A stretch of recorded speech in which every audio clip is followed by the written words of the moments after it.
Граѓаните на општина Кочани во саботата имаа можност да бидат дел од спортско-едукативниот настан "Предизвикај го Hulk", кој е во организација на специјализираната продавница за суплементи Hulk од Кочани и се одржа во спортската сала на основното училиште Никола Карев. На самиот почеток на овој настан свое учество зедоа Катерина Попева и Зоки Петровски. Потоа граѓаните имаа можност да проследат и отворен тренинг.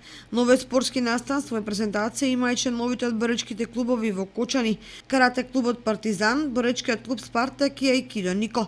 Исто така учесниците се надпреваруваа во мртво дигање со максимално постигнување и бенч прес. Најпрво би сакал да кажам пофални зборови за самата организација, затоа што вакво нешто му треба на нашиот град, да го кренеме спортот на повисоко ниво. Вакви манифестации се потребни во Кочани, затоа што Кочани, како што кажуваме почесто, е расат на спортски таленти. Од секој пат сме имале најдобро карате на ниво на Југославија бивша, најдобро борење, исто така имавме добра кошарка, ракомет и фудбал, меѓутоа за жал сето тоа стивнува. Со вакви манифестации е добро да се види дека се уште постои тој напон кај луѓето, тој капацитет и дека можеме да дадеме ние допринос во развивањето на спортот.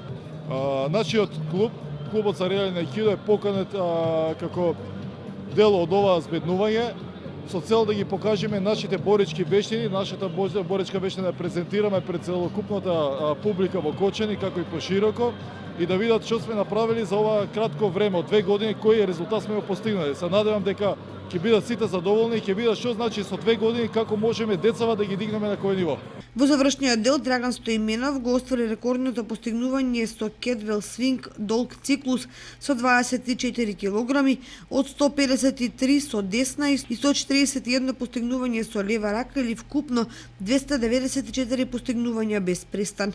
Драган Стоименов не изјави дека за во иднина ќе се обиде да го подобри рекордот со 32 килограми, а најавува и организирање на повеќе вакви спортско-едукативни настани во Кочани.